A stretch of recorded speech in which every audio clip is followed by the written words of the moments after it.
Starting today in a pilot move, 10 mosques in Singapore can serve more worshippers during Friday prayers. Big breakthrough for the upcoming Punggol Coast MRT station, set for completion in 2024. And getting ready for bubble flights. From testing to flying to arrival, we get the view from Hong Kong. This is The Big Story, coming to you live from the Straits Times newsroom. I'm Olivia Quay. Subscribe to the Straits Times channel so you never miss a single episode. Now, 12 new COVID-19 cases confirmed today. All were imported for the third day in a row. These cases have been placed on stay-home notice when they arrived in Singapore. The Health Ministry will share more details on each new case later tonight. 10 mosques began a pilot today to offer additional spaces for worshippers for Friday prayers. Multimedia journalist Renee Poh was at one of the mosques this morning and files this report. From today, more worshippers can perform their congregational prayers at 10 mosques under a 2-week pilot by the Islamic Religious Council of Singapore. First announced at the start of this month, this move allows each mosque to serve 450 worshippers across 3 sessions every Friday at 12:45 p.m., 1:45 p.m. and 2:45 p.m. Each session will have 3 prayer zones of 50 spaces each, up from 2 previously. One of the mosques under the pilot is Masjid Ma'ruf in Jurong West. I was here for the first prayer session, which takes about half an hour. And from what I've observed so far, worshippers were orderly in queuing up to check in and have their temperatures taken. Worshippers will still need to book a slot online, and all 10 mosques will now require them to check in using the mandatory Trace Together token or smartphone app. It's been a very pleasant experience. With the Trace Together app, it's made the process faster and more efficient. For us, it's easy. It's easy. I feel it's good because, especially for the elderly, they may not be very tech savvy like us. So you give them a token and they know, oh, you just have to bring it around. Mosque Executive Chairman of Masjid Ma'ruf, Ustaz Rashid Ramli, said the mosque will assist worshippers who may need help with the check-in process. Okay, with regards to the Trace Together, for the congregants who are maybe not prepared with the token or the application, we have our staff and volunteers who will facilitate them in using it or checking into the mosque with the Trace Together platform. Ustaz Rashid said that if the pilot is successful, it could be expanded to more mosques or possibly having more zones. Muiz said the aim is to eventually raise the limit to 250 people per session by the end of the year. Renee Poh for the Straits Times.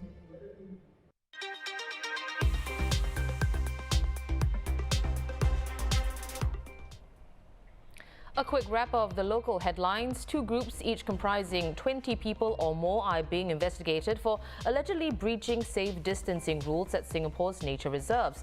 One involved 26 hikers who had attempted to go off-trail illegally in the Central Catchment Nature Reserve.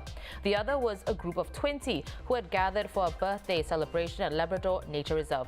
Now, these 2 groups are not the only ones being investigated for possible violation of COVID-19 safety measures, nor are they even the biggest group. The Ministry of Sustainability and the Environment revealed yesterday that a group of 50 people is also being investigated.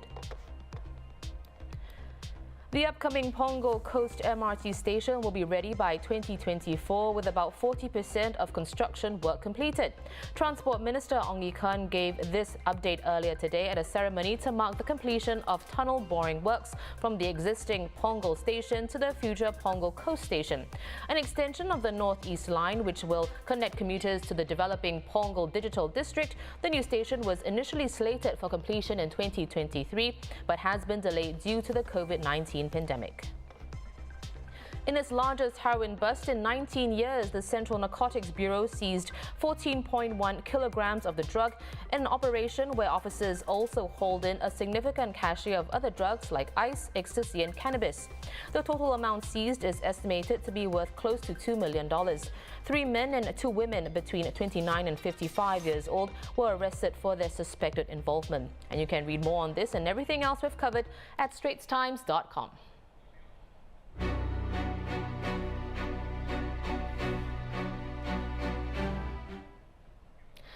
Last year, the route between Singapore and Hong Kong was one of the 10 busiest routes in Asia Pacific. In just over a week, a teeny fraction of the traffic will return with the start, of course, of the air travel bubble. Booking your tickets, getting 3 COVID-19 PCR tests, submitting a health declaration form, and the cost of all of it, well, those haven't deterred Singaporeans from making sure they're on the next flight to Hong Kong. But do Hong Kongers feel the same? To give us the Hong Kong perspective is the Straits Times' Hong Kong correspondent Claire Huang. So Claire, what's the reaction been to the air travel bubble? Similar to Singapore, is the public in Hong Kong enthusiastic, excited about it even, or is it leaning more nonchalant? Hi, Ollie. I think you've got more excitement from Singaporeans here than the local Hong Kongers. The tour operators are obviously happy, but they've been quite measured in their responses because Singapore is not the priority destination for locals here. Japan and South Korea are. But air tickets are still bought out this month, actually. Last I checked on Google Flights for a one-way ticket. The earliest flight I could get was December 7th on Cathay Pacific at a whopping 17,000 Hong Kong dollars. That's one-way ticket that cost almost 3,000 Sing dollars. So I know many friends want to go back for Christmas, see their families. And this is where I go into the costs of taking the bubble flights, which is a concern for the locals here. Many of the locals will not want to go to Singapore, even though, they probably want to travel and there's pent-up demand for travel, because all the fees, add up. You have got the testing fees. It's 200 Sing dollars a pop in Singapore. It's 240 Hong Kong dollars here, which is about 40 odd Sing dollars. And then you have got the Hong Kong International Airport test. When you land in Hong Kong, you have that test. So that's that's 499 Hong Kong dollars, which is about 90 to 100 Sing dollars. So all these makes it very expensive. Yeah, so I think we can agree that, Singaporeans are definitely more enthusiastic about going to Hong Kong. So for those people, what should visitors take note of while over there? Could you give us a brief overview on Hong Kong's present COVID-19 situation, as well as, the social distancing measures that one should keep in mind? Well, coming to your question on what are the current measures we extended from November 13 to, which is today, for 7 days until November 19th. And this can change depending on the situation, because COVID, the pandemic is fluid, right? So use common sense. Check the Hong Kong International Airport website or Cathay Pacific's website, which is quite prompt.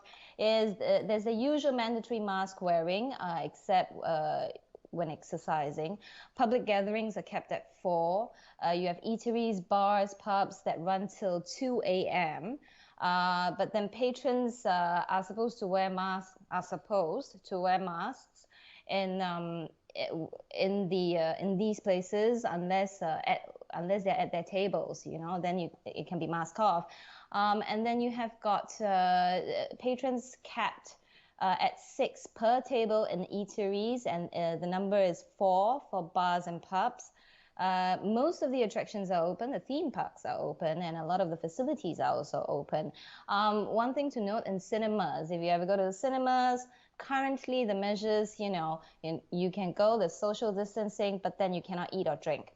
And not to burst your bubble here, Ollie, but let's not get ahead of ourselves, because there's an uptick in the number of untraceable local cases.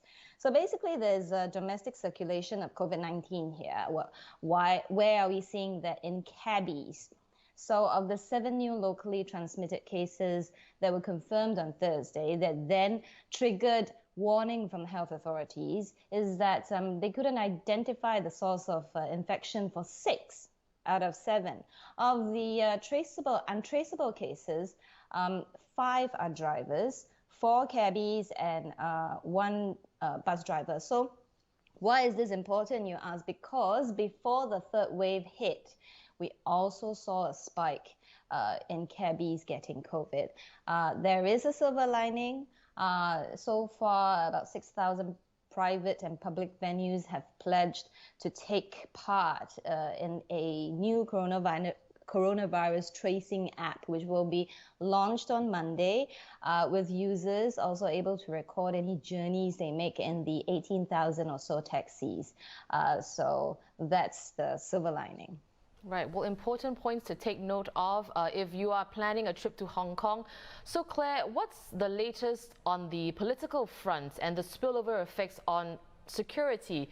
Could the resignation of the opposition lawmakers spark more pro-democracy protests in the streets? Well, the mass resignation is unlikely to boil over at the moment. Tensions will continue to bubble under. There was a small-scale protest in Mongkok the night of the announcement by the Pan-Democrats of the opposition bloc, right? But there's no traction. So at this point, people are just, wondering about the future of democracy and the opposition in Hong Kong. And that these were two factors that made this city very vibrant, messy at times, but it thrived. There's a strong culture of speaking up here, and now in Parliament there will be a void. So they had their parliamentary session and it was quiet, so that's quite hard to fill, yeah. For my piece in the papers today, actually, I had spoken with a former lawmaker, because it's official as of today for her, Claudia Moore, who left me with these words. We might have quit Hong Kong's legislature, but we are not quitting Hong Kong's democracy movement. Right, and those are great ending words to finish up this interview. Thank you so much for joining us today, Claire. I've been speaking to Hong Kong correspondent for the Straits Times, Claire Huang. Also making headlines around the world, South Korea will begin fining people who fail to wear masks in public. Those caught without masks in public venues, including nightclubs, malls, theme parks and hair salons, face fines of up to 100,000 won or 121 Singapore dollars, while the operators of those places could pay up to 3 million won in fines. South Korea reported 191 new COVID-19 cases, with daily infections continuing to creep higher. Australia will not allow foreign students to return, with Canberra prioritising the return of locals stuck overseas. Thousands of Australians want to return, and Prime Minister Scott Morrison said there are not enough quarantine facilities. Now, since March, Australia has closed its borders to all non-citizens and permanent residents. But with foreign students worth about 35 billion Australian dollars a year to the economy, Canberra had hoped to slowly allow overseas students to return in 2021. Trials began earlier this year. Police and soldiers in the Philippines searched for dozens of people still missing after Typhoon Vamco killed at least 39 people and caused some of the worst flooding in years in Manila and nearby provinces. The most deadly cyclone to hit the country this year, Vamco tore through the main island of Luzon late on Wednesday and early Thursday. Now, Vamco was approaching central Vietnam and is expected to make landfall on Saturday. Over in the U.S., President Donald Trump's refusal to allow President-elect Joe Biden and his transition staff access to government offices, secure communications and classified briefings has prompted growing warnings that keeping Mr. Biden in the dark potentially endangers the country. And so more Republican senators, including John Cornyn and Lindsey Graham, called for the Trump administration to allow Mr. Biden to receive intelligence briefings. Meanwhile, China congratulated Mr. Biden and Kamala Harris on winning the November 3rd election, ending days of speculation about when Beijing would formally acknowledge the victory.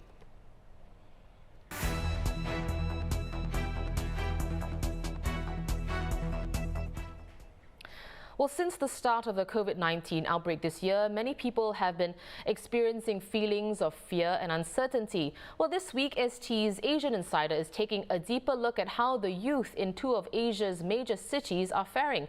Here's the view from Singapore. So the National Youth Council has also done a survey to, look at how young people are doing in terms of the mental health. And 1 in 2 of them say that the pandemic has negatively affected their mental well-being. And I think many experts and mental health organizations are worried about a second wave, right? Because in Singapore, I think the first wave came during the circuit breaker when people were suffering from the effects of isolation. But right now, many of the concerns would be about whether young people whose families or who they themselves have been affected by the bigger economic outlook would also see this having an impact on the psychological well-being.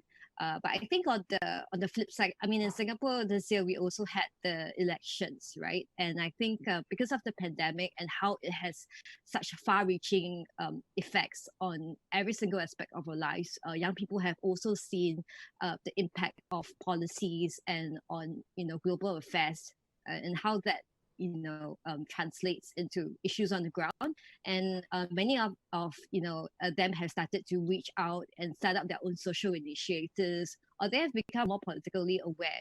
They've started to volunteer or advocate for migrant worker causes, because of the outbreak that we have seen in dormitories. So I think in a way, for a country like Singapore, where activism and advocacy may be something that's not in the mainstream, more young people have started to realize that they need to kind of step out and take matters into their own hands, right? So maybe this could also forge better long-term trends for Singapore, and they're also getting used to having to adjust to uncertainty, whether it be their life paths or in terms of their jobs and education trajectory. The full discussion is up on ST's YouTube channel, and it includes the view from Hong Kong. You can also pick up a copy of the paper tomorrow for a special report on COVID-19 and its long-term impact on young people in Asia. Well, for more news and videos, visit straitstimes.com and subscribe to our YouTube channel by hitting the red button below. I'm Olivia Quay, wishing those celebrating a happy Deepavali. See you on Monday.